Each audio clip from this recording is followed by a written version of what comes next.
ನಿನ್ನ ಸತ್ಯ ಜ್ಞಾನದ ರತ್ನವನ್ನು ನೀಡುತ್ತ ಭಾಗ್ಯವ ಬೆಳಗಿಸುವೆ. ನಿನ್ನುಪಕಾರವ ಎಂದೆಂದೂ, ನಿನ್ನುಪಕಾರವ ಎಂದೆಂದೂ ಬಾಬಾ ಮನದಿ ನೆನೆವರು ಸೋದರರು. ಬಾಬಾ ಮನದಿ ನೆನೆವರು ಸೋದರರು.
ಜ್ಞಾನ ಮುರಳಿನಾದದಲ್ಲಿ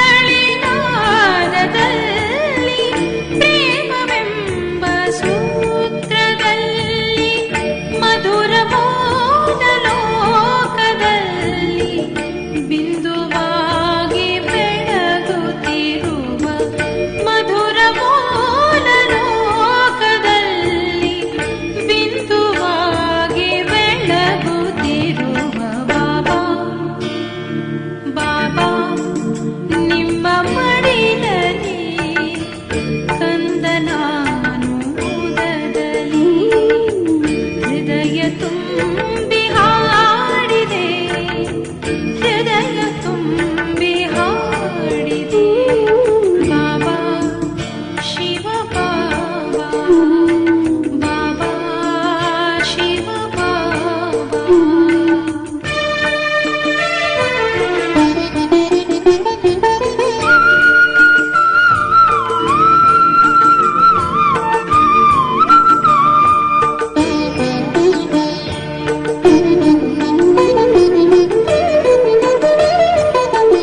ತಂದೆ ನಿಮ್ಮ ನೆನಪಲ್ಲಿ ಬಂತು ಭಾಗ್ಯ ಬಾಳಲಿ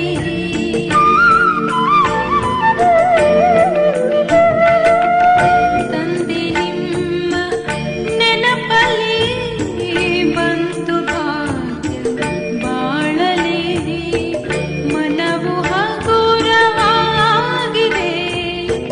ಪ್ರೇಮಧಾರೆ ಹರಿದಿದೆ ಮನವು ಹಗುರವಾಗಿದೆ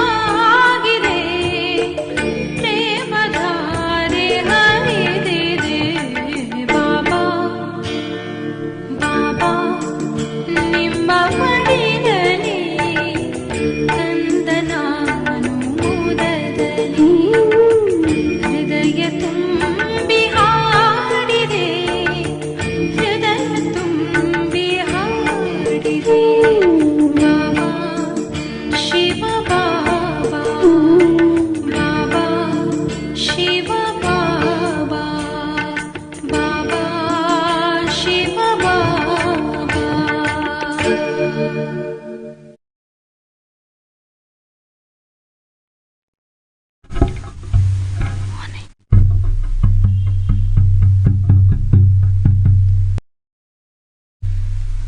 ಹನ್ನೊಂದು 2/71 ಇಸ್ವಿಯ ಅವ್ಯಕ್ತ ಮಹಾವಾಕ್ಯಗಳು. ಅಂತವಾಹಕ ಶರೀರದ ಮೂಲಕ ಮಾಡುವ ಸೇವೆಯ ಬಗ್ಗೆ ಬಾಬಾ ಈ ಮುರಳಿಯಲ್ಲಿ ತಿಳಿಸಿಕೊಡ್ತಾ ಇದ್ದಾರೆ.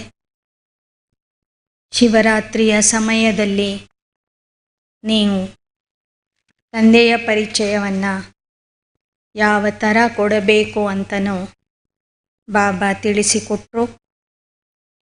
ಮಧುಬನ ನಿವಾಸಿಗಳಿಗೆ ಬಾಬಾ ಹೇಳ್ತಾ ಇದ್ದಾರೆ, ಶಿವರಾತ್ರಿಯ ದಿನ ವಿಶೇಷವಾಗಿ ಸಂಜೆ 7 ಗಂಟೆಯಿಂದ 9 ಗಂಟೆಯವರೆಗೆ ತಾವೆಲ್ಲರೂ ಅವ್ಯಕ್ತ ವತನಕ್ಕೆ ಬನ್ನಿ, ಅಲ್ಲಿ ನಾನು ತಮಗೆ ಪ್ರವಾಸ ಮಾಡಿಸ್ತೀನಿ.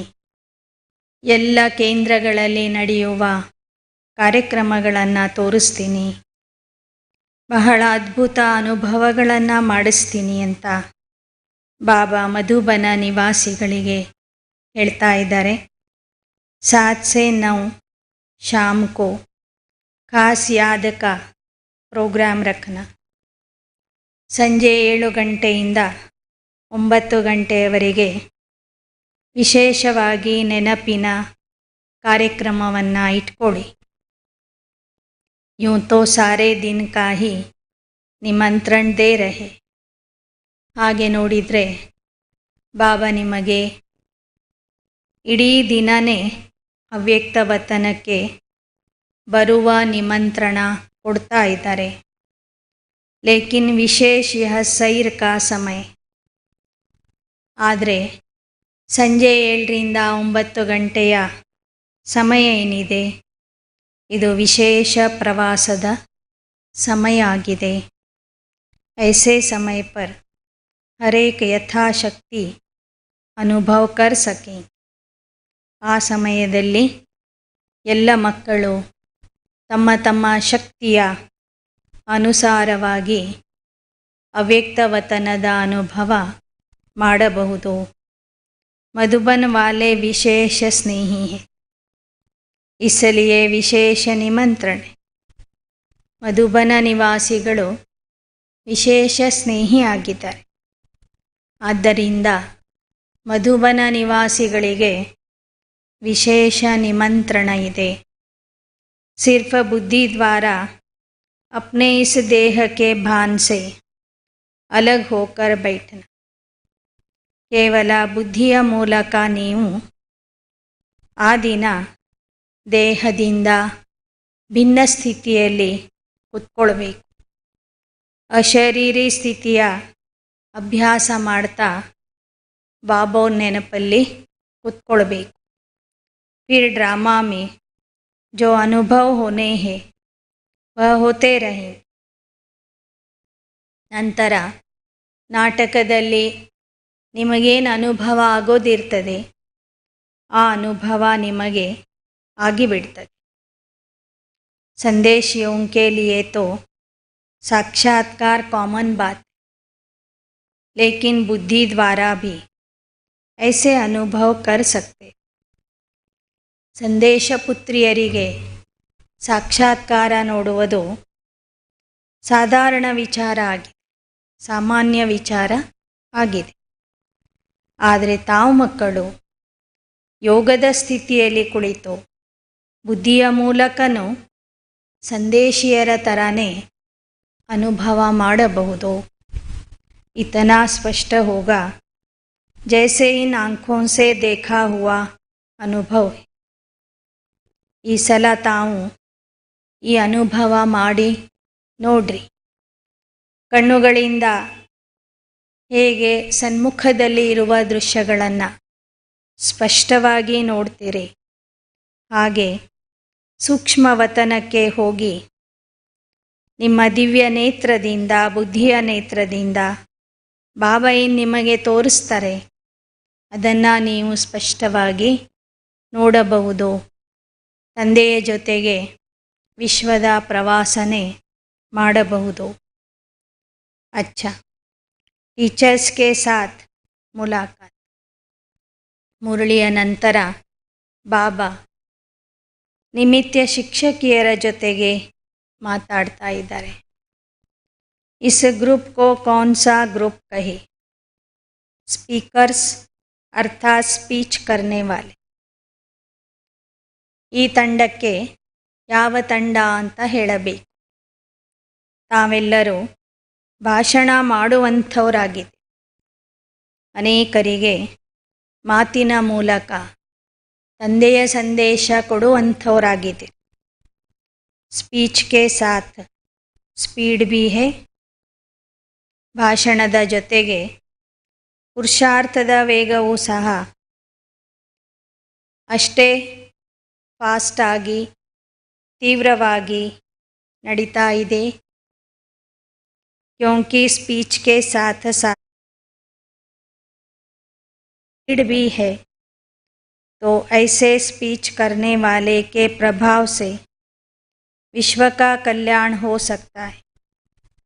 ಭಾಷಣ ಮಾಡುವುದರ ಜೊತೆಗೆ ನಿಮ್ಮ ಪುರುಷಾರ್ಥದ ವೇಗನೂ ಜಾಸ್ತಿ ಇತ್ತು ಅಂದರೆ ನಿಮ್ಮ ಭಾಷಣದ ಪ್ರಭಾವ ಜನರ ಮೇಲೆ ಬಹಳ ಬೇಗ ಆಗ್ತದೆ. ನಿಮ್ಮಿಂದ ವಿಶ್ವ ಕಲ್ಯಾಣದ ಕಾರ್ಯವೂ ಸಹ ಬೇಗ ಬೇಗ ಸಂಪನ್ನ ಆಗ್ತದೆ.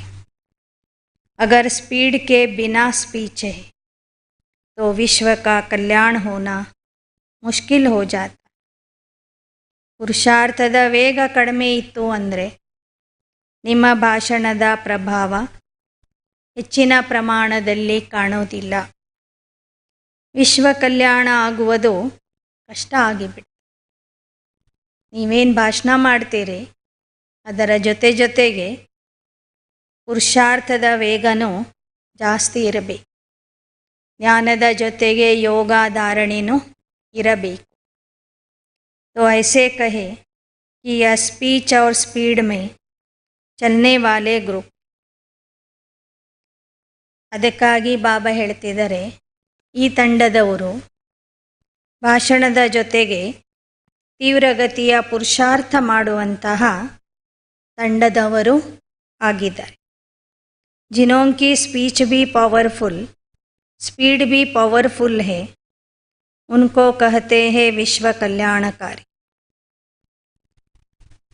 ಯಾರ ಭಾಷಣದಲ್ಲೂ ಶಕ್ತಿ ಇರ್ತದೆ ಮತ್ತು ಪುರುಷಾರ್ಥದ ವೇಗನೂ ಶಕ್ತಿಶಾಲಿ ಇರ್ತದೆ, ಅಂಥವ್ರಿಗೆ ವಿಶ್ವ ಕಲ್ಯಾಣಕಾರಿಗಳು ಅಂತ ಹೇಳಲಾಗ್ತದೆ. ಮಾಸ್ಟರ್ ದುಃಖಹರ್ತ ಸುಖಕರ್ತ ಮತ್ತು ಅವರಿಗೆ ಮಾಸ್ಟರ್ ದುಃಖಹರ್ತ ಸುಖಕರ್ತ ಅಂತಲೂ ಹೇಳಲಾಗ್ತದೆ. तो ऐसे कार्य में लगे हुए हो, ಹಾಗಾದರೆ ಇಂತಹ ಕಾರ್ಯದಲ್ಲಿ ನೀವು ತೊಡಗಿದ್ದೀರಾ? जो दुःखहर्ता सुखकर्ता होता है वह स्वयं इस दुनिया की लहर से भी परे होगा. ಯಾರು ದುಃಖಹರ್ತ ಸುಖಕರ್ತ ಆಗಿರ್ತಾರೆ ಅವರು ಈ ದುಃಖದ ಪ್ರಪಂಚದ ದುಃಖದ ಅಲೆಗಳಿಂದ ನಿರ್ಲಿಪ್ತ ಇರ್ತಾರೆ. और उनकी स्पीच भी दुख की लहर से परे ले जाने वाली होगी. ಮತ್ತು ಅವರು ಮಾಡುವ ಭಾಷಣನು ಜನರಿಗೆ ದುಃಖದ ಅಲೆಗಳಿಂದ ದೂರ ಒಯ್ಯುವಂಥದ್ದಾಗಿರ್ತದೆ. ऐसी स्टेज पर ठहर कर स्पीच करते हो. ಮಾಸ್ಟರ್ ದುಃಖಹರ್ತ ಸುಖಕರ್ತ ಸ್ಥಿತಿಯಲ್ಲಿ ಇದ್ದು ಭಾಷಣ ಮಾಡ್ತೀರಾ? स्पीच तो स्टेज पर ठहर कर की जाती, तो आप किस स्टेज पर ठहर स्पीच करते हो? ಭಾಷಣ ಮಾಡುವಂಥವರು ವೇದಿಕೆಯ ಮೇಲೆ ನಿಂತು ಭಾಷಣ ಮಾಡ್ತಾರೆ. ಹಾಗಾದರೆ ನೀವು ಯಾವ ವೇದಿಕೆಯ ಮೇಲೆ ನಿಲ್ಲಬೇಕು? जो बाहर की बनी हुई स्टेज होती है उस पर. ಹೊರಗಿನ ಸ್ಥೂಲ ವೇದಿಕೆ ಏನಿರ್ತದೆ ಕೇವಲ ಆ ವೇದಿಕೆಯ ಮೇಲೆ ನಿಂತು ಭಾಷಣ ಮಾಡ್ತೀರಾ? स्पीकर को जिस समय कोई स्थूल स्टेज पर जाना होता है तो पहले अपनी स्थिति की स्टेज तैयार है व नहीं यह चेक करता है. ಭಾಷಣ ಮಾಡುವಂಥವರು ಸ್ಥೂಲವಾದ ವೇದಿಕೆಯನ್ನು ಹತ್ತಿ ಭಾಷಣ ಮಾಡಬೇಕಾದ್ರೆ ಮೊದಲು ಆ ಭಾಷಣ ಮಾಡಲಿಕ್ಕೆ ಅವರು ತಯಾರಿದ್ದಾರೋ ಹೇಗೆ ಅಂತ ನೋಡ್ಕೊಳ್ತಾರೆ. ತಮ್ಮ ಮಾನಸಿಕ ಸ್ಥಿತಿಯನ್ನು ನೋಡ್ಕೊಳ್ತಾರೆ. ऐसे स्टेज पर ठहर स्पीच करने वाले को कहते हैं श्रेष्ठ स्पीकर. ಹೊರಗಿನ ವೇದಿಕೆಯ ಮೇಲೆ ನಿಂತು ಭಾಷಣ ಮಾಡುವ ಮೊದಲು ಯಾರು ತಮ್ಮ ಆಂತರಿಕ ಸ್ಥಿತಿಯನ್ನು ಸರಿ ಮಾಡಿಕೊಳ್ತಾರೆ ಅವರಿಗೆ ಹೇಳಲಾಗ್ತದೆ ಶ್ರೇಷ್ಠ ಭಾಷಣಕಾರ. जैसे स्थूल स्टेज को तैयार करने के लिए भी कितना समय और परिश्रम करते. ಸ್ಥೂಲವಾದಂಥ ವೇದಿಕೆ ಅಥವಾ ಸ್ಟೇಜನ್ನು ತಯಾರು ಮಾಡಲಿಕ್ಕೆ ಇಷ್ಟೊಂದು ಸಮಯ ಬೇಕಾಗ್ತದೆ, ಪರಿಶ್ರಮನೂ ಬೇಕಾಗ್ತದೆ. ऐसे ही अपनी स्थिति की स्टेज ಸದೈವ ತಯಾರ. ಹಾಗೆಯೇ ಒಳಗಿನ ಸ್ಥಿತಿಯೂ ಸಹ ಸದಾ ತಯಾರಿರಬೇಕು, ಎವರ್ ರೆಡಿ ಆಗಿರಬೇಕು. उसके लिए भी इतना ही पुरुषार्थ करते हो. ಅದಕ್ಕಾಗಿ ಹೇಗೆ ಹೊರಗಿನ ವೇದಿಕೆ ತಯಾರು ಮಾಡಲಿಕ್ಕೆ ಪರಿಶ್ರಮ ಪಡ್ತೀರಿ, ಸಮಯ ಕೊಡ್ತೀರಿ, ಹಾಗೆ ನಿಮ್ಮ ಆಂತರಿಕ ಸ್ಥಿತಿಯನ್ನು ಸರಿ ಮಾಡಿಕೊಳ್ಳಿಕ್ಕೆ ಪುರುಷಾರ್ಥ ಮಾಡ್ತಿದ್ದೀರಾ. ऐसी पावरफुल स्टेज पर ठहर स्पीच करने वाले का यहाँ आबू में यादगार है. ಯಾರು ಶಕ್ತಿಶಾಲಿ ಸ್ಥಿತಿಯಲ್ಲಿ ಇದ್ದು ಭಾಷಣ ಮಾಡ್ತಾರೆ ಒಂದು ಸ್ಮಾರಕ ಮೌಂಟ್ ಅಬೂದಲ್ಲಿ ಇದೆ. दिलवाला, दिलवाला तो याद की यात्रा का यादगार. ಆಗ ಮಕ್ಕಳು ಬಾಬವ್ರಿಗೆ ಹೇಳಿದರು ದಿಲ್ವಾಡ ಮಂದಿರ ಅಂತ. ಬಾಬಾ ಹೇಳ್ತಾರೆ ದಿಲ್ವಾಡ ಮಂದಿರ ಏನಿದೆ ಅದು ನಿಮ್ಮ ತಪಸ್ಸಿನ ಸ್ಮಾರಕ ಆಗಿ, ನೆನಪಿನ ಯಾತ್ರೆಯ ಸ್ಮಾರಕ ಆಗಿ. ಅದು ಸೇವೆಯ ಸ್ಮಾರಕ ಅಲ್ಲ, ಭಾಷಣದ ಸ್ಮಾರಕನೂ ಅಲ್ಲ. गौमुख देखा है ना, गौमुख किसका यादगार है या मुख का यादगार. ಮೌಂಟ್ ಅಬುದಲ್ಲಿ ಒಂದು ಗೋಮುಖ ಇದೆ. ಆ ಗೋಮುಖ ಏನಿದೆ ಅದು ನಿಮ್ಮ ಭಾಷಣದ ಸ್ಮಾರಕ ಆಗಿದೆ, ಮುಖದ ಸ್ಮಾರಕ ಆಗಿದೆ. ಜೈಸೆ ಬಾಪ್ ಕಾ ಯಾದಗಾರ್ ಹೇ ಗೌಮುಖ, क्योंकि मुख द्वारा ही सारा स्पष्ट करते, इसलिए मुख का यादगार. ಹೇಗೆ ಬ್ರಹ್ಮ ತಂದೆಯ ಮುಖಕ್ಕೆ ಶಿವನ ಮುಖ ಅಂತ ಹೇಳಲಾಗ್ತದೆ, ಗೋಮುಖ ಅಂತ ಹೇಳಲಾಗ್ತದೆ. ಯಾಕೆ ಅಂದರೆ ಮುಖದಿಂದನೇ ಜ್ಞಾನ ತಿಳಿಸಲಾಗ್ತದೆ. ಹಾಗೆ ನೀವು ಮಕ್ಕಳು ಸಹ ನಿಮ್ಮ ಮುಖದಿಂದ ಬಾಯಿಂದ ಪರಮಾತ್ಮನ ಪರಿಚಯ ಕೊಡುವಂತಹ ಸೇವೆಯ ಯಾದಗಾರಾಗಿದೆ ಗೋಮುಖ. ಇಸಲಿಯೇ ಮುಖ ಕಾ ಯಾದಗಾರ್. ನಿಮ್ಮ ಮುಖದಿಂದನೇ ನೀವು ಭಾಷಣ ಮಾಡ್ತೀರಿ, ಜ್ಞಾನವನ್ನು ಸ್ಪಷ್ಟವಾಗಿ ತಿಳಿಸ್ತೀರಿ. ಆದ್ದರಿಂದ ಮೌಂಟ್ ಅಬುದಲ್ಲಿ ಗೋಮುಖ ಏನಿದೆ ಅದು ನಿಮ್ಮ ಮುಖದ ಸ್ಮಾರಕ ಆಗಿದೆ. ಸ್ಪೀಕರ್ ಕಾ ಭಿ ಕಾಮ್ मुख से, लेकिन ऐसे जो श्रेष्ठ स्टेज पर ठहर कर स्पीच करते, ಭಾಷಣಕಾರರ ಕೆಲಸ ಮುಖದಿಂದ ನಡೀತದೆ. ಆದರೆ ಮುಖದಿಂದ ಭಾಷಣ ಮಾಡುವಾಗ ಶ್ರೇಷ್ಠ ಸ್ಥಿತಿಯಲ್ಲಿ ಇದ್ದು ನೀವು ಭಾಷಣ ಮಾಡಬೇಕು. ಸದೈವ ಎವರ್ ರೆಡಿ ಸ್ಟೇಜ್. ಜ್ಞಾನ ಹೇಳಲಿಕ್ಕೆ ಸದಾ ಎವರ್ ರೆಡಿ ಆಗಿರ್ಬೇಕು ನೀವು. 2 ದಿನ ಮುಂಚೆ ಹೇಳ್ರಿ, 8 ದಿನ ಮುಂಚೆ ಹೇಳ್ರಿ ಅನ್ಬಾರ್ದು. 5 ನಿಮಿಷ ಮುಂಚೆ ನೀವು ಇಂಥ ಭಾಷಣ ಮಾಡಬೇಕು ಅಂತ ಹೇಳಿಬಿಟ್ರೆ ಅದಕ್ಕೆ ತಯಾರಾಗಿಬಿಡಬೇಕು ಅಂತಾರೆ ಬಾಬಾ. ऐसे नहीं कि समय पर तैयारी करनी पड़े. ಸಮಯ ಬಂದಾಗ ರೆಡಿ ಆಗೋದಲ್ಲ, ಎಲ್ಲ ವಿಷಯಗಳನ್ನು ಮೊದಲೇ ರೆಡಿ ಮಾಡ್ಕೊಂಡಿರ್ಬೇಕು. एवर रेडी स्टेज होने से जो प्रभाव होता है बहुत अच्छा पड़ता है. ಎವರ್ ರೆಡಿ ಸ್ಥಿತಿಯಲ್ಲಿ ಇದ್ದು ನೀವೇನು ಮಾತಾಡ್ತೀರಿ ಅದರ ಪ್ರಭಾವ ಬಹಳ ಒಳ್ಳೆಯ ಪ್ರಭಾವ ಕಾಣಿಸ್ತದೆ. ಸಭೆಯಲ್ಲಿ ಅನೇಕ ಅತಿಥಿಗಳು ಬಂದಿರ್ತಾರೆ. ಅವರ ಮಾತುಗಳನ್ನು ಕೇಳಿ ಅದರ ಪ್ರತಿಯಾಗಿ ನೀವು ಮಾತಾಡಿದರೆ ಎವರ್ ರೆಡಿಯಾಗಿ, ಅವರ ಮಾತುಗಳಿಗೆ ಪ್ರತಿ ಉತ್ತರ ಕೊಡುವ ಥರ ನೀವು ಮಾತಾಡಿದರೆ ಅದರ ಪ್ರಭಾವ ಬಹಳ ಚೆನ್ನಾಗಿ ಜನರ ಮೇಲೆ ಬೀಳುತ್ತದೆ. ಇಸ್ಲಿಯೇ ಪೂಛಾ ಕಿ ಪ್ರಭಾವಶಾಲಿ ಹೋ. ಅದಕ್ಕಾಗಿ ಬಾಬಾ ಕೇಳ್ತಾ ಇದ್ದಾರೆ, ಪ್ರಭಾವಶಾಲಿಗಳು ಆಗಿದ್ದೀರಾ? ಇಸ್ ಗ್ರೂಪ್ ಕೋ ಪ್ರಭಾವಶಾಲಿ ಗ್ರೂಪ್ ಕಹೆ. ಈ ತಂಡಕ್ಕೆ ಪ್ರಭಾವಶಾಲಿ ಭಾಷಣ ಮಾಡುವಂಥವರ ತಂಡ ಅಂತ ಹೇಳಬಹುದೇ? ಸಭಿ ಸರ್ಟಿಫಿಕೇಟ್ ದೇಂಗೆ. ಎಲ್ಲರೂ ಸರ್ಟಿಫಿಕೇಟ್ ಕೊಡ್ತೀರಾ? ಅಚ್ಚಾ ಗ್ರೂಪ್. ಆಗ ಅಲ್ಲಿರ್ತಕ್ಕಂತಹ ದಾದಿಯವರು ಹೇಳಿದರು, ಇದು ಬಹಳ ಒಳ್ಳೆ ಗ್ರೂಪ್ ಇದೆ ಅಂತ. ಅಗರ್ ಆಪ್ ಸರ್ಟಿಫಿಕೇಟ್ ದೇತಿ ಹೋ तो फिर यह सर्व को ಸ್ಯಾಟಿಸ್ಫೈ कराने वाले भी होंगे. ನೀವೇ ಇವರಿಗೆ ಸರ್ಟಿಫಿಕೇಟ್ ಕೊಡ್ತಾ ಇದ್ದೀರಿ ಅಂದರೆ ಇವರು ಎಲ್ಲರಿಗೂ ಸಮಾಧಾನ. ಶಿಕ್ಷಕಿಯರಿಗೂ ಬಾಬಾ ಪರೀಕ್ಷೆ ಮಾಡ್ತಾರೆ, ಅವರಿಗೂ ಅನೇಕ ಪ್ರಶ್ನೆ ಪತ್ರಿಕೆಗಳು ಬರ್ತವೆ ಅವರ ಮುಂದೆನು. ಟೀಚರ್ ಕಾ ಪೇಪರ್ ಸೂಕ್ಷ್ಮ ವತನ್ ಸೆ ಆತಾ ಹೈ. ಶಿಕ್ಷಕಿಯರ ಪೇಪರ್ಗಳು ಸೂಕ್ಷ್ಮ ವತನದಿಂದ ಬರ್ತವೆ ಅಂತ ಹೇಳ್ತಾರೆ ಬಾಬಾ. टीचर का पेपर कदम कदम पर होता. ಶಿಕ್ಷಕಿಯರ ಪರೀಕ್ಷೆ ಹೆಜ್ಜೆ ಹೆಜ್ಜೆಗೂ ನಡೀತಿರ್ತದೆ. जो भी कदम उठाते हो वह ऐसा ही समझकर उठाना चाहिए.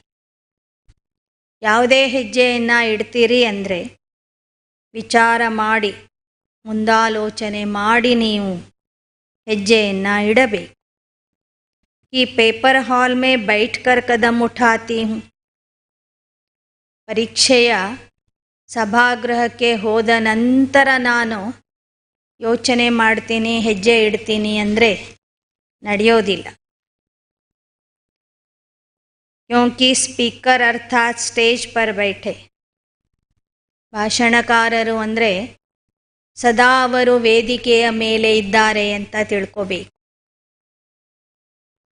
जो सामने स्टेज पर होता है उसके ऊपर सभी की नज़र होती. ಯಾರು ಎಲ್ಲರ ಮುಂದೆ ವೇದಿಕೆಯ ಮೇಲೆ ಕುಳಿತಿರ್ತಾರೆ ಅವರ ಕಡೆಗೆ ಎಲ್ಲ ಪ್ರೇಕ್ಷಕರ ದೃಷ್ಟಿ ಇರ್ತದೆ. आप लोग भी ऊंची स्टेज पर बैठे. ಹಾಗೆ ನೀವೆಲ್ಲ ಬಾಬೋರ್ ಮಕ್ಕಳು ವಿಶೇಷ ವೇದಿಕೆಯ ಮೇಲೆ ಇದ್ದೀರಿ. ಅದರಲ್ಲೂ ನಿಮಿತ್ತ ಶಿಕ್ಷಕಿಯರು ಅಂದರೆ ಎಲ್ಲರ ದೃಷ್ಟಿಯಲ್ಲಿ ಇದ್ದೀರಿ. ವಿಶೇಷ ವೇದಿಕೆಯ ಮೇಲೆ ಇನ್ನೊಂದು ವಿಶೇಷ ವೇದಿಕೆ ಇದೆ, ಅದರ ಮೇಲೆ ನೀವಿದ್ದೀರಿ.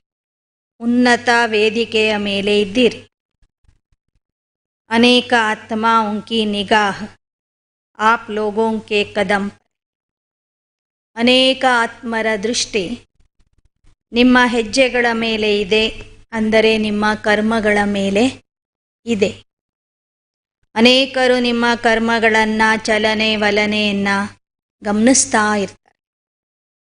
ಅಗರ್ ಏಕ ಕದಂ ಭಿ ಢೀಲಾ ವ ಕುಛ್ ಭಿ ನೀಚೆ ऊपर उठता है तो ಅನೇಕ आप लोगों को फॉलो करें.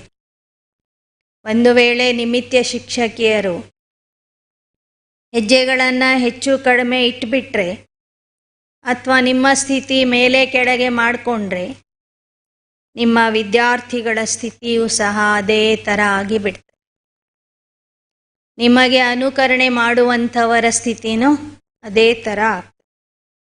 इसलिए टीचर्स को जो भी कदम उठाना है वह ऐसा सोच कर उठाना है.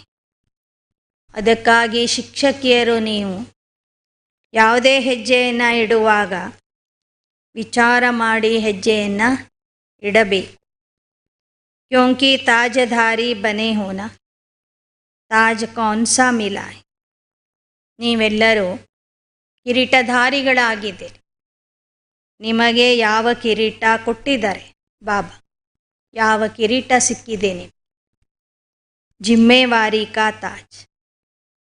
ವಿಶ್ವ ಸೇವೆಯ ಜವಾಬ್ದಾರಿಯ ಕಿರೀಟ ಬಾಬಾ ನಿಮಿತ್ತ ಶಿಕ್ಷಕಿಯರಿಗೆ ಕೊಟ್ಟಿದ್ದಾರೆ. जितनी बड़ी जिम्मेवारी उतना बड़ा ताज. ಎಷ್ಟು ದೊಡ್ಡ ಜವಾಬ್ದಾರಿಯನ್ನು ನೀವು ವಹಿಸ್ಕೊಳ್ತೀರಿ ಅಷ್ಟೇ ನಿಮಗೆ ಭವಿಷ್ಯದಲ್ಲಿ ದೊಡ್ಡ ಕಿರೀಟ ಪ್ರಾಪ್ತಿಯಾಗ್ತದೆ. तो जो बड़ी जिम्मेवारी मिली हुई है तो अपने को ऐसे निमित्त बने हुए समझकर फिर कदम उठाओ. ನಿಮಗೇನು ದೊಡ್ಡ ಜವಾಬ್ದಾರಿ ಬಾಬಾ ಕೊಟ್ಟಿದ್ದಾರೆ ಆ ಜವಾಬ್ದಾರಿಯನ್ನು ನಿಭಾಯಿಸಲಿಕ್ಕೆ ನಾವು ನಿಮಿತ್ತ ಆಗಿದ್ದೇವೆ ಎನ್ನುವುದನ್ನು ನೆನಪಿಟ್ಕೊಂಡು ಒಂದೊಂದು ಹೆಜ್ಜೆಯನ್ನು ಇಡ್ತಾ ಹೋಗ್ರಿ. ಅಭಿ ಅಲ್ಬೇಲಾಪನ್ ನಹಿ. ಈಗ ಯಾವುದೇ ರೀತಿಯ ಹುಡುಗಾಟಿಕೆ, ನಿರ್ಲಕ್ಷ್ಯ, ಅಲಕ್ಷ್ಯ ನೀವು ಮಾಡಬಾರದು.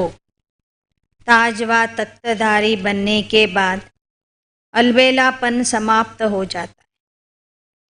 ಯಾವುದೇ ಒಬ್ಬ ರಾಜಕುಮಾರನಿಗೆ ಪಟ್ಟಾಭಿಷೇಕ ಮಾಡಿದ ನಂತರ ಯಾವಾಗ ಅವನಿಗೆ ಕಿರೀಟ ತೊಡಿಸ್ತಾರೆ, ಸಿಂಹಾಸನದ ಮೇಲೆ ಕೂಡಿಸ್ತಾರೆ, ಆಗ ಅವನ ಬಾಲ್ಯದ ಹುಡುಗಾಟಿಕೆ ನಿಂತೋಗ್ತದೆ. ಅಲ್ಬೇಲಾಪನ್ ಅರ್ಥಾತ್ ಪುರುಷಾರ್ಥ ಮೇ ಅಲ್ಬೇಲಾ. ಇಲ್ಲಿ ಹುಡುಗಾಟಿಕೆ ಅಂದರೆ ಏನು? ಪುರುಷಾರ್ಥದಲ್ಲಿ ಹುಡುಗಾಟಿಕೆ ಮಾಡೋದು, ಪುರುಷಾರ್ಥಕ್ಕೆ ಅಲಕ್ಷ್ಯ ಮಾಡೋದು, ಸಡಿಲಾಗೋದು पुरुषार्थದಲ್ಲಿ।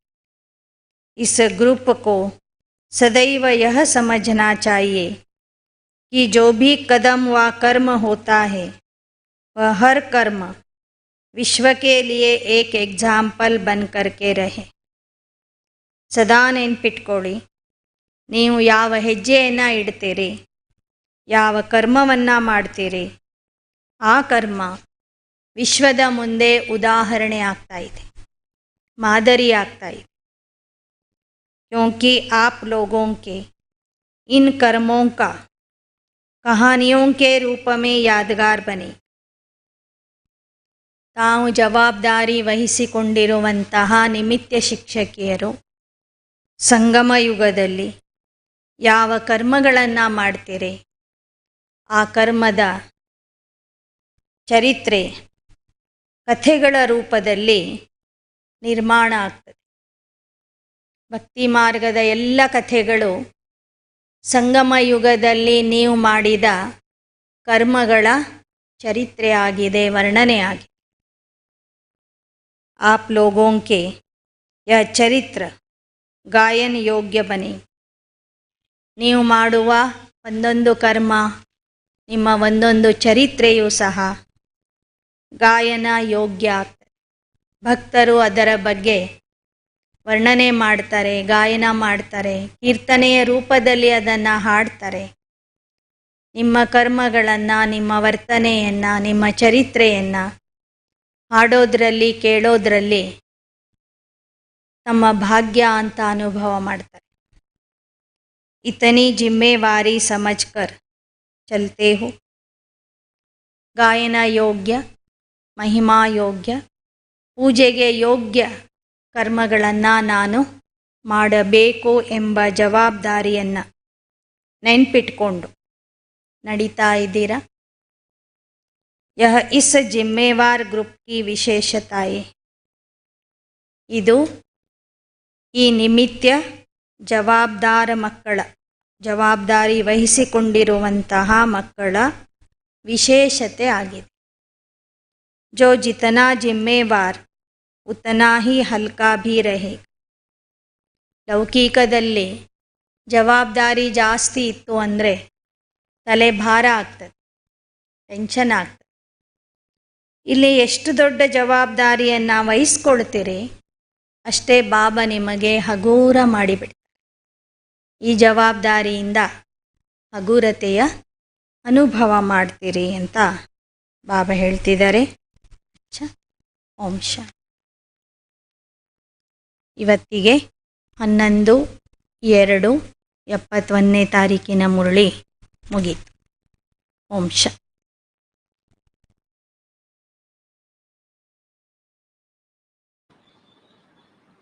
ತಂದೆಯ ಸಮಾನ ಮಾಸ್ಟರ್ ಗುಣಸಾಗರ ಆಗಿದ್ದೇನೆ।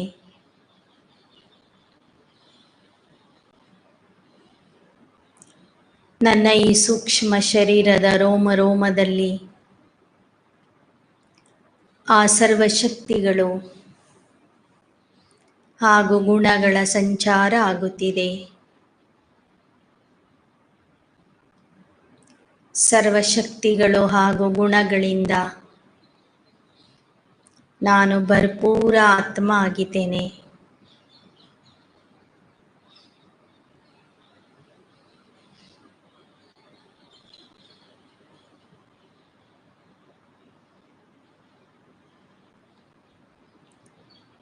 ತಂದೆಯನ್ನು ಪ್ರತ್ಯಕ್ಷ ಮಾಡುವುದಕ್ಕಾಗಿ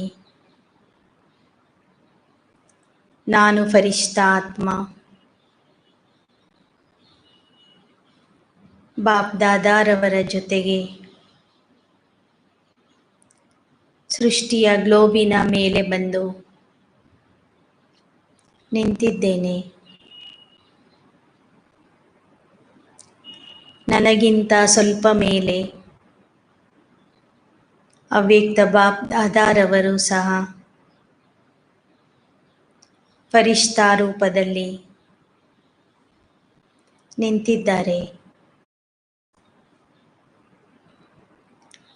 ಅವರಿಂದ ಸರ್ವಶಕ್ತಿಗಳ ಹಾಗೂ ಗುಣಗಳ ಪ್ರವಾಹವನ್ನು ಸ್ವೀಕರಿಸುತ್ತಾ ನಾನು ಇಡೀ ಜಗತ್ತಿಗೆ ತಂದೆ ಕೊಡುವ ಸರ್ವಶಕ್ತಿಗಳ ಆಸ್ತಿ, ಜ್ಞಾನದ ಆಸ್ತಿ,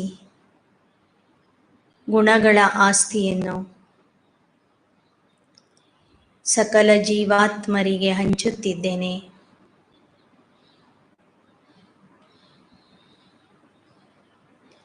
ಸರ್ವರಿಗೂ ತಂದೆಯಾದಂತಹ ಆ ಪರಮಾತ್ಮನ ಪರಿಚಯ ಕೊಡುವುದಕ್ಕಾಗಿ ನಾನು ನಿಮಿತ್ತ ಆಗಿದ್ದೇನೆ.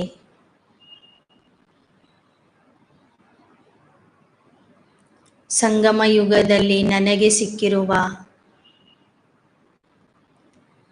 ಪರಮಾತ್ಮ ತಂದೆಯ ಪ್ರೀತಿ ಹಾಗೂ ಸರ್ವ ಖಜಾನೆಗಳು ಸ್ವರ್ಗದ ಜನ್ಮಸಿದ್ಧ ಅಧಿಕಾರ ಎಲ್ಲ ಜೀವಾತ್ಮರಿಗೂ ಸಿಗಲಿ ಎಂದು ನಾನು ಶುಭ ಸಂಕಲ್ಪ ಮಾಡುತ್ತಿದ್ದೇನೆ. ಆ ಶುಭ ಸಂಕಲ್ಪದ ತರಂಗಗಳು, ಪ್ರಕಂಪನಗಳು ಎಲ್ಲರಿಗೂ ಹೋಗಿ ತಲುಪುತ್ತಿವೆ.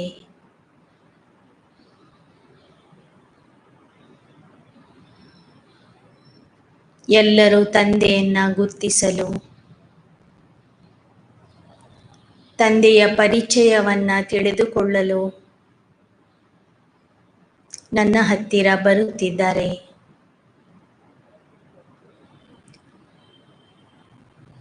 ನನ್ನ ಸಂಕಲ್ಪ, ಶಬ್ದ, ವರ್ತನೆ, ಕರ್ಮಗಳ ಮೂಲಕ ಪರಮಾತ್ಮ ತಂದೆಯನ್ನ ಗುರ್ತಿಸ್ತಾ ಇದ್ದಾರೆ. ನನ್ನ ಮೂಲಕ ನಾನು ಆ ತಂದೆಯನ್ನ ಪ್ರತ್ಯಕ್ಷ ಮಾಡುತ್ತಿದ್ದೇನೆ. ಸಾಕ್ಷಾತ್ ತಂದೆಯ ಸಮಾನ ಆಗಿ ಸಾಕ್ಷಾತ್ಕಾರ ಮೂರ್ತಿಯಾಗಿದ್ದೇನೆ.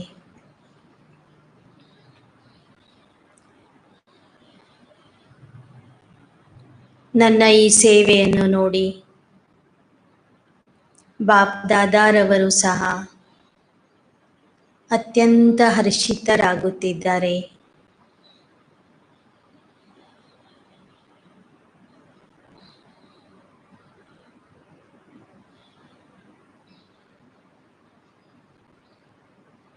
ನಾನು ಆ ತಂದೆಗೆ ವಚನ ಕೊಡುತ್ತಿದ್ದೇನೆ.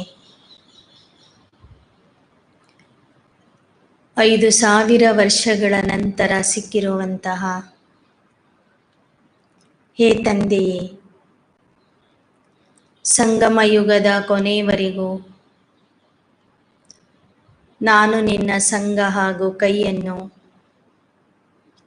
ಯಾವತ್ತೂ ಬಿಡೋದಿಲ್ಲ. ಸದಾ ನಿನ್ನ ಆಜ್ಞಾಪಾಲಕ, ಸೇವಾಧಾರಿ ಬಾಲಕ ಆಗಿ ಇರುತ್ತೇನೆ.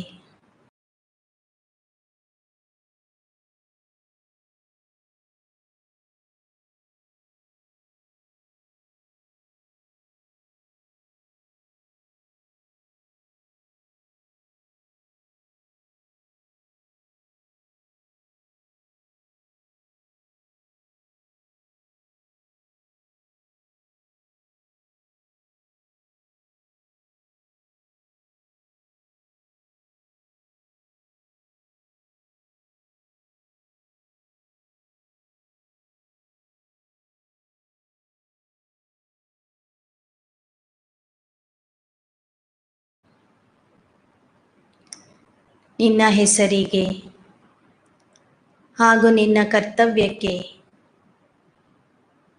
ಕೀರ್ತಿ ತರುವಂತಹ ಕೆಲಸವನ್ನೇ ಮಾಡುತ್ತೇನೆ. ನಾನು ನಿನ್ನ ಕುಲದೀಪಕ ಆಗಿ ತೋರಿಸುತ್ತೇನೆ.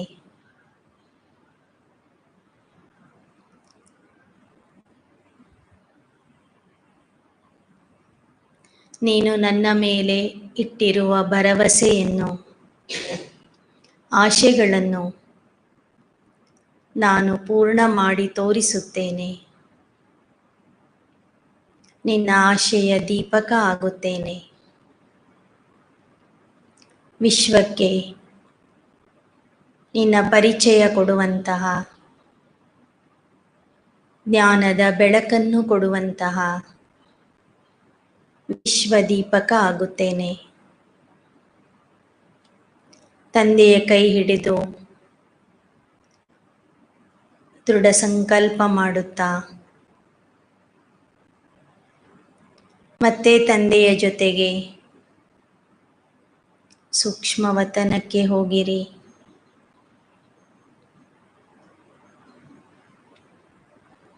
ಈಗ ನಾನು ಆ ತಂದೆಯನ್ನ ನನ್ನ ಪ್ರೀತಿಯ ತಾಯಿಯ ರೂಪದಲ್ಲಿ ನೋಡುತ್ತಿದ್ದೇನೆ.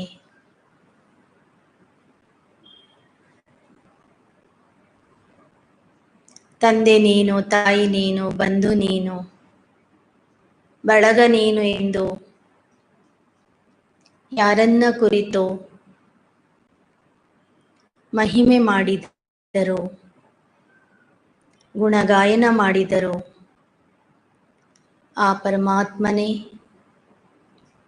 ಸ್ವತಃ ನನಗೆ ತಾಯಿಯ ರೂಪದಲ್ಲಿ ಸಿಕ್ಕಿದ್ದಾರೆ.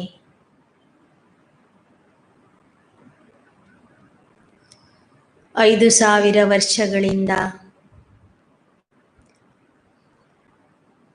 ಅಗಲಿದ ಮಗು ನಾನು. ಈಗ ನನ್ನ ಸನ್ಮುಖದಲ್ಲಿ ಆ ತಾಯಿಯನ್ನ ನೋಡುತ್ತಿದ್ದೇನೆ. ಆ ತಾಯಿಯೂ ಸಹ ನನಗೆ ಬ್ರಹ್ಮಾರವರ ನಯನಗಳ ಮೂಲಕ ಮಮತೆಯ ದೃಷ್ಟಿಯಿಂದ, ವಾತ್ಸಲ್ಯದ ದೃಷ್ಟಿಯಿಂದ, ಪ್ರೀತಿಯ ದೃಷ್ಟಿಯಿಂದ ನೋಡುತ್ತಿದ್ದಾಳೆ. ಅಗಲಿದ ತಾಯಿ ಹಾಗೂ ಮಗುವಿನ ಈ ದೃಷ್ಟಿಯ ಮಿಲನ ಇಷ್ಟೊಂದು ಸುಂದರವಾಗಿದೆ.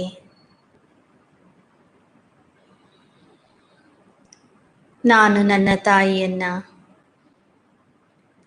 ಪ್ರೀತಿಯಿಂದ ಅಪ್ಪಿಕೊಳ್ಳುತ್ತಿದ್ದೇನೆ. ನನ್ನ ತಾಯಿ ಶಿವಬಾಬಾ ಬ್ರಹ್ಮಾರವರ ಮೂಲಕ ನನ್ನ ಮಸ್ತಕವನ್ನು ಚುಂಬಿಸುತ್ತಿದ್ದಾರೆ.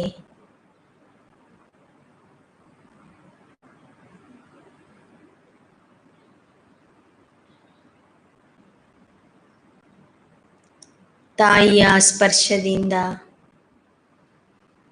ನನ್ನ ರೋಮ ರೋಮವು ಪುಳಕಿತ ಆಗಿದೆ.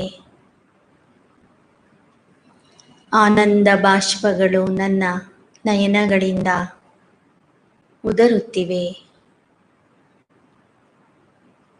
ನನ್ನ ತಾಯಿ ಶಿವಬಾಬಾ ಬ್ರಹ್ಮಾರವರ ಕೈಯಿಂದ ನನ್ನ ಆನಂದ ಬಾಷ್ಪಗಳನ್ನು ವರಿಸುತ್ತಿದ್ದಾರೆ. ನನ್ನನ್ನು ನೋಡಿ ತಾಯಿಗೂ ಸಹ ಅಪಾರ ಖುಷಿ ಹಾಗೂ ಸಂತೋಷ ಆಗಿದೆ. ನನ್ನ ತಾಯಿ ಶಿವಬಾಬಾ ಬ್ರಹ್ಮಾರವರ ಮೂಲಕ ನನಗೆ ಹೇಳುತ್ತಿದ್ದಾರೆ, ಮಗು, ನಿನಗೆ ನನ್ನ ಮೇಲೆ ಎಷ್ಟು ಪ್ರೀತಿ ಇದೆಯೋ ಅದಕ್ಕಿಂತ 1000ದಷ್ಟು ಹೆಚ್ಚಿನ ಪ್ರೀತಿ ನನಗೆ ನಿನ್ನ ಮೇಲೆ ಇದೆ. ಈ ಮಾತನ್ನ ಹೇಳುತ್ತಾ ನನ್ನ ತಾಯಿ ಶಿವಬಾಬಾ ಬ್ರಹ್ಮಾರವರ ಮೂಲಕ ನನಗೆ ಪ್ರೀತಿಯಿಂದ ಅಪ್ಪಿಕೊಳ್ಳುತ್ತಿದ್ದಾರೆ.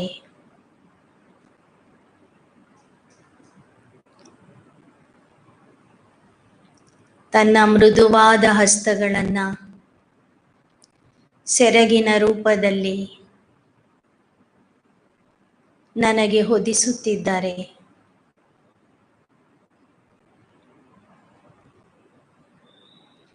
ಆ ತಾಯಿಯ ಮಡಿಲಲ್ಲಿ ನಾನು ಪ್ರೀತಿಯ ಮಮತೆಯ ಅನುಭವ ಮಾಡುತ್ತಿದ್ದೇನೆ. ಜನ್ಮ ಜನ್ಮಾಂತರದಿಂದ ದೇಹಧಾರಿ ತಾಯಿಗಳಿಂದ ಪಾಲನೆಯನ್ನು ಪಡೆದೆ. ಆದರೆ ಸಂಗಮ ಯುಗದಲ್ಲಿ ಸರ್ವಾತ್ಮರಿಗೂ ತಂದೆಯಾದಂತಹ ಸರ್ವಶಕ್ತಿವಂತ ಸರ್ವಗುಣಸಾಗರ ಸರ್ವೋಚ್ಚ ಶಕ್ತಿಯಾಗಿರುವಂತಹ ಭಾಗ್ಯವಿಧಾತ ಸೃಷ್ಟಿಕರ್ತ ಆಗಿರುವಂಥ ಪರಮಾತ್ಮನೇ ನನಗೆ ತಾಯಿಯ ರೂಪದಲ್ಲಿ ಸಿಕ್ಕಿದ್ದಾರೆ. ನಾನು ಎಂತಹ ಭಾಗ್ಯಶಾಲಿ ಮಗು ಆಗಿದ್ದೇನೆ. ಈ ತಾಯಿಯೇ ನನಗೆ ಪ್ರಥಮ ಗುರು ಆಗಿದ್ದಾರೆ. ಪ್ರಥಮ ಪಾಠ ಕಲಿಸಿದ್ದಾರೆ. ನೀನು ದೇಹ ಅಲ್ಲ, ಆತ್ಮ ಎಂದು ಶಿಕ್ಷಣ ಕೊಡುತ್ತಾ ನಥಿಂಗ್ ನ್ಯೂ ಎಂಬ ಪಾಠ ಕಲಿಸುತ್ತಾ ಈ ತಾಯಿ ನನ್ನನ್ನು ಪುರುಷಾರ್ಥದ ಮಾರ್ಗದಲ್ಲಿ ಮುಂದುವರಿಸುತ್ತಾ ಇದ್ದಾರೆ. ನನ್ನಿಂದ ಆಗುವ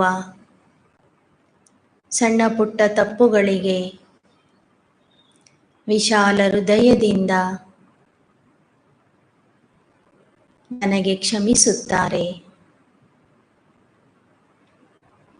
ಒಂದು ವೇಳೆ ನಾನು ಜಾರುವಂಥ ಪ್ರಸಂಗ ಬಂದರೆ ಮೊದಲೇ ನನ್ನ ಕೈ ಹಿಡಿದು ನನ್ನನ್ನು ಎಬ್ಬಿಸುತ್ತಾರೆ. ಆಧಾರ ಕೊಟ್ಟು ನಡೆಸುತ್ತಾರೆ. ಜನ್ಮ ಜನ್ಮಾಂತರದಿಂದ ಏಳುತ್ತಾ ಬೀಳುತ್ತಾ ವಿಕಾರದ ಮಣ್ಣಿನಲ್ಲಿ ಆಟ ಆಡುತ್ತಾ ನಾನು ಮಲೀನನಾಗಿದೆ.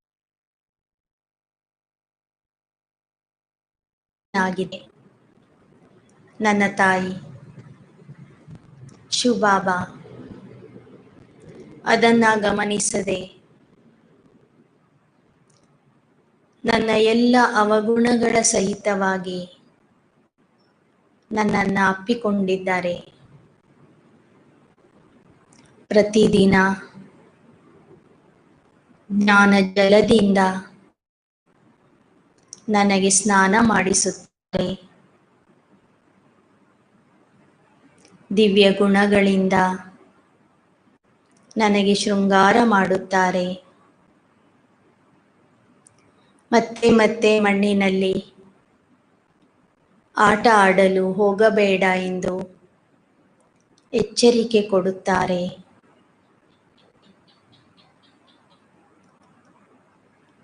ತನಗಾಗಿ ಏನನ್ನೂ ಸಹ ಬಯಸುವುದಿಲ್ಲ. ತನ್ನ ನಿದ್ದೆ ಊಟವನ್ನು ಬಿಟ್ಟು ಇಡೀ ದಿನ ನನ್ನ ಸೇವೆಯಲ್ಲಿ ಉಪಸ್ಥಿತರಾಗಿರುತ್ತಾರೆ. ನನಗೆ ಪ್ರತಿದಿನ ಪ್ರೀತಿಯ ಬ್ರಹ್ಮ ಭೋಜನ ಮಾಡಿಸುತ್ತಾರೆ. ನನ್ನ ಎಲ್ಲ ಅವಶ್ಯಕತೆಗಳನ್ನು ಪೂರೈಸುತ್ತಾರೆ. ನನ್ನ ತಾಯಿ ತಾನು ಎಂದೂ ಊಟ ಮಾಡೋದಿಲ್ಲ. ಆದರೆ ಪ್ರತಿನಿತ್ಯ ನನಗೆ ಉಣ್ಣಿಸುತ್ತಾರೆ. ಜ್ಞಾನ ಅಮೃತವನ್ನು ಕೊಡುತ್ತಾರೆ. ಜ್ಞಾನದ ಹಾಲನ್ನು ಕುಡಿಸುತ್ತಾ ನನ್ನನ್ನು ಶಕ್ತಿಶಾಲಿಯಾಗಿ ಮಾಡುತ್ತಿದ್ದಾರೆ. ಆ ತಾಯಿಗೆ ವಚನ ಕೊಡಿ.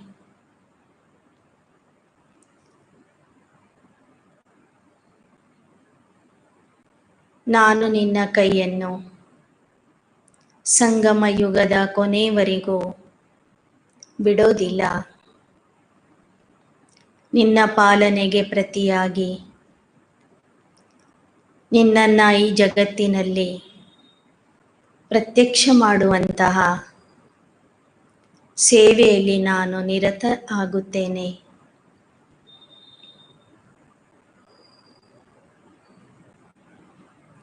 ನೀನು ಹೇಳುವ ಹಾಗೆ ನಾನು ಮತ್ತೆ ದೇಹ ಅಭಿಮಾನದ ಮಣ್ಣಿನಲ್ಲಿ ಆಟ ಆಡಲು ಹೋಗುವುದಿಲ್ಲ. ನೀನು ಬಯಸಿದ ಹಾಗೆ ಪ್ರತಿದಿನ ನಾನು ನಿನ್ನಿಂದ ಜ್ಞಾನ ಸ್ನಾನವನ್ನು ಮಾಡಿಸಿಕೊಂಡು ಸಂಪೂರ್ಣ ಪವಿತ್ರ ಆತ್ಮ, ಪರಿಶುದ್ಧ ಆತ್ಮ ಆಗುತ್ತಾ ಹೋಗುತ್ತೇನೆ. ಮತ್ತೆ ಮತ್ತೆ ವಿಕಾರಗಳ ಮಣ್ಣಿನಲ್ಲಿ ಬಿದ್ದು ಕೊಳಕಾಗುವುದಿಲ್ಲ.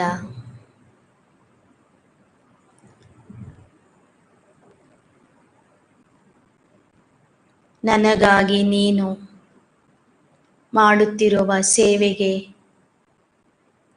ನಾನು ಎಷ್ಟು ಧನ್ಯವಾದಗಳನ್ನು ಹೇಳಿದರೂ ಸಾಲದು. ನಾನು ಸದಾ ನಿನ್ನ ಆಜ್ಞಾಪಾಲಕ, ಸುಪುತ್ರ, ಪ್ರೀತಿಯ ಮಗುವಾಗಿ ಇರುತ್ತೇನೆ.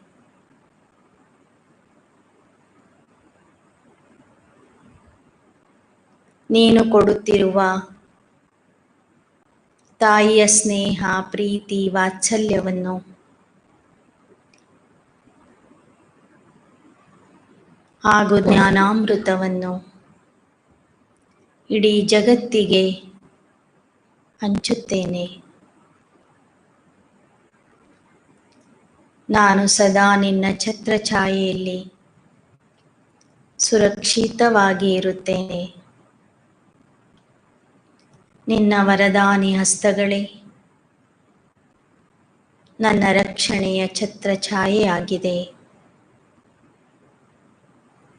ನಾನು ಸದಾ ನಿನ್ನ ಮಡಿಲಿನಲ್ಲಿ ಇರುವಂತಹ, ನಿನ್ನ ಜೊತೆಗೇ ಇರುವಂತಹ ಪ್ರೀತಿಯ ಮಗು ಆಗಿದ್ದೇನೆ. ನಿನ್ನ ಸುಪುತ್ರ ಆಗಿ ನಿನ್ನ ಹೆಸರಿಗೆ ಕೀರ್ತಿ ತರುವಂತಹ ಕೆಲಸವನ್ನೇ ನಾನು ಮಾಡುತ್ತೇನೆ.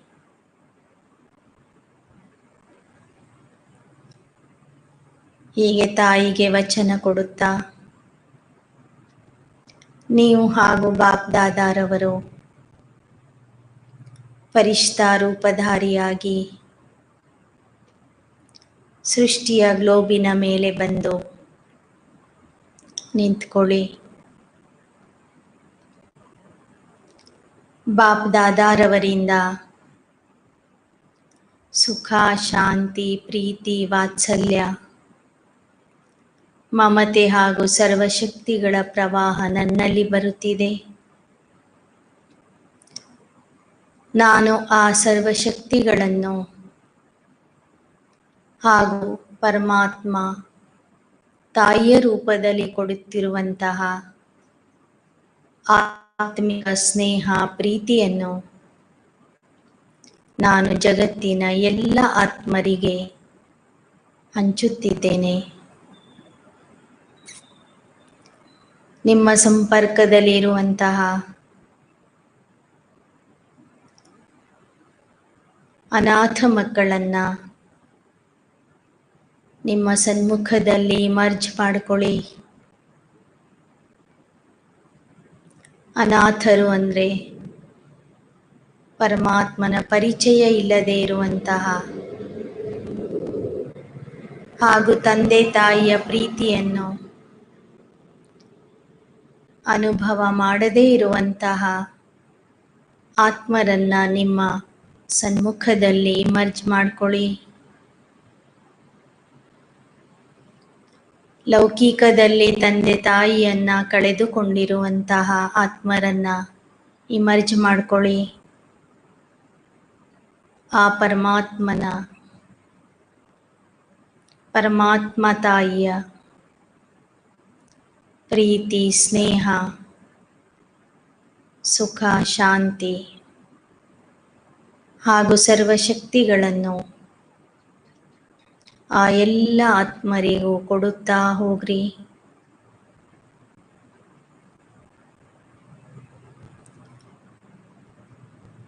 ಅನುಭವ ಮಾಡ್ರಿ. ನಿಮ್ಮ ದೃಷ್ಟಿಯ ಮೂಲಕ ನಿಮ್ಮ ಸುತ್ತಲಿರುವ ಆತ್ಮರಿಗೆ ಜಗದಂಬೆಯ ಸಾಕ್ಷಾತ್ಕಾರ ಆಗುತ್ತಿದೆ. ಅವರು ನಿಮ್ಮನ್ನ ಜಗನ್ಮಾತೆಯ ರೂಪದಲ್ಲಿ ನೋಡುತ್ತಿದ್ದಾರೆ. ನಿಮ್ಮಿಂದ ತಾಯಿಯ ಪ್ರೀತಿ, ವಾತ್ಸಲ್ಯ, ಮಮತೆಯನ್ನು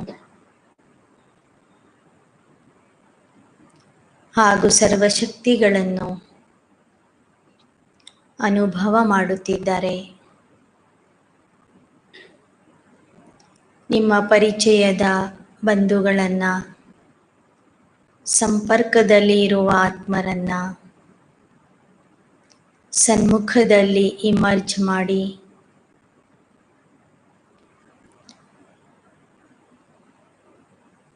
ನೀವು ತಂದೆಯಿಂದ ಪಡೆದುಕೊಳ್ಳುತ್ತಿರುವ ಆ ಸರ್ವಶಕ್ತಿಗಳನ್ನ, ಪ್ರೀತಿ, ವಾತ್ಸಲ್ಯ, ಮಮತೆಯನ್ನ ನಿಮ್ಮ ದೃಷ್ಟಿಯ ಮೂಲಕ ಎಲ್ಲರಿಗೂ ಕೊಡುತ್ತಾ ಹೋಗ್ರಿ.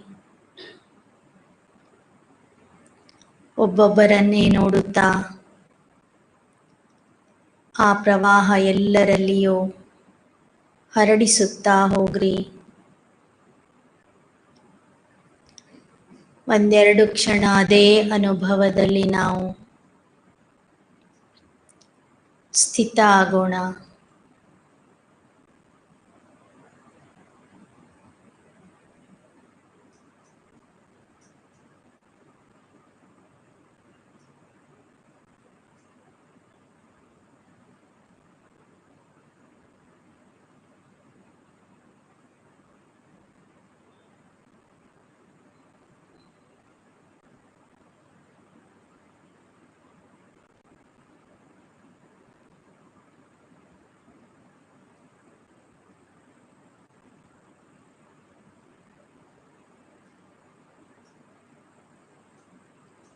ಸಂಗಮ ಯುಗದಲ್ಲಿ ನನಗೆ ಸಿಕ್ಕಿರುವಂತಹ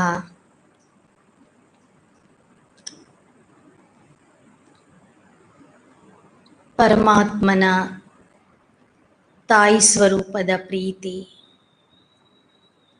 ಎಲ್ಲ ಆತ್ಮರಿಗೂ ಸಿಗಲಿ ಎಂಬ ಶುಭ ಭಾವನೆಯೊಂದಿಗೆ ಇಂದಿನ ಯೋಗಾಭ್ಯಾಸ ಇಲ್ಲಿಗೆ ಮುಗಿಸೋಣ. ಓಂ ಶಾಂತಿ ಶಾಂತಿ ಶಾಂತಿ.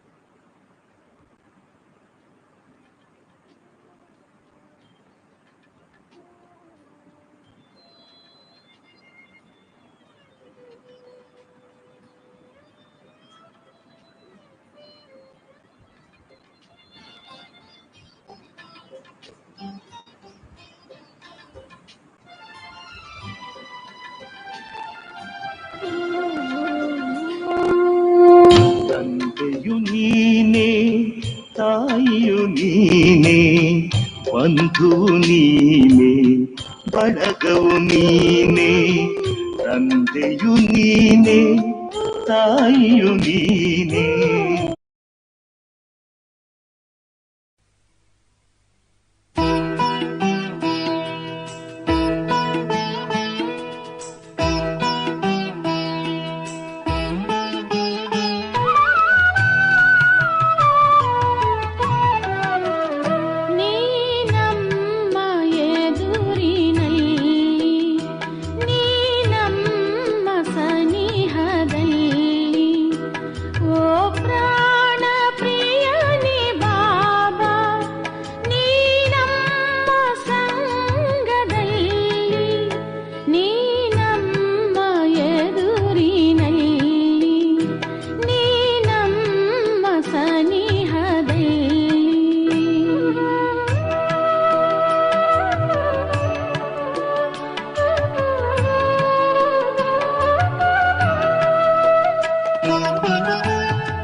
ಸನಿಹದಲ್ಲಿ